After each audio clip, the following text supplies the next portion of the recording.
On the 2nd of February, the literary world quietly remembers one of the most revolutionary writers of the 20th century, James Joyce, a man who changed not just how we read stories, but how we understand the human mind itself. Born in Dublin in 1882, Joyce grew up in a large Irish Catholic family. But from a very early age, he began to distance himself from both the church and the idea of a fixed national identity. Instead of staying rooted, he chose exile, spending most of his life in cities like Trieste, Zurich, and Paris. Writing about Ireland from afar, as if distance allowed him to see it more clearly.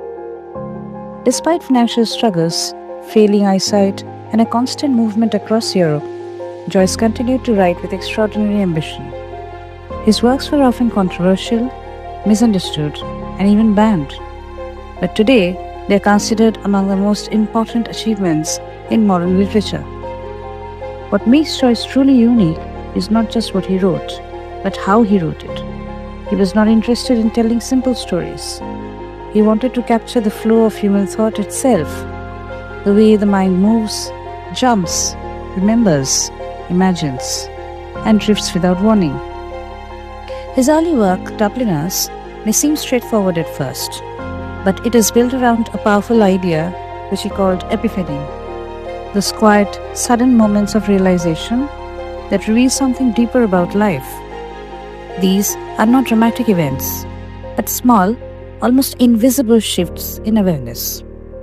Then comes A Portrait of the Artist as a Young Man, where Joyce begins to experiment more boldly, shaping the language of the novel to match the growth of a young mind. As a character matures, the language itself becomes more complex, mirroring consciousness in motion. But it is with Ulysses that Joyce completely transforms literature. The entire novel takes place in a single day in Dublin, yet within that single day, Joyce recreates a vast wandering journey of Homer's Odyssey. What appears ordinary, a man walking through a city, becomes epic because Joyce shows us that the real drama lies not in action, but in thought. Every memory, every desire, every distraction becomes part of the narrative. And then comes Finnegans Wake, perhaps the most difficult and mysterious work in English literature. Written in a dreamlike language that blends multiple languages, puns, and sounds, it attempts to recreate the logic of dreams themselves, where meaning is fluid, unstable, and constantly shifting.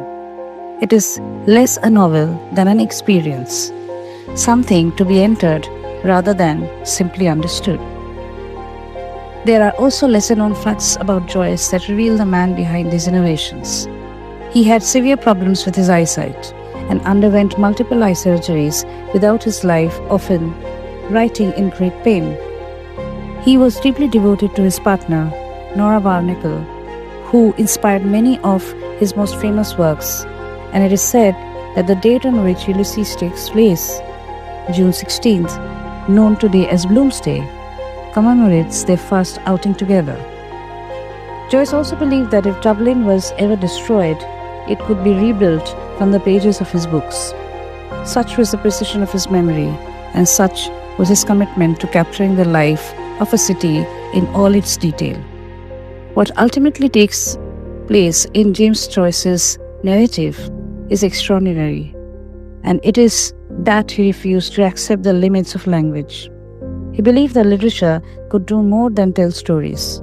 It could recreate consciousness itself. In doing so, he did not make reading easier, but he made it richer, deeper, and far more demanding. And that is why, even today, Joyce remains both challenging and essential. A writer who reminds us that most complex journeys are not those we take in the world, but those we take within our own minds. Stay tuned.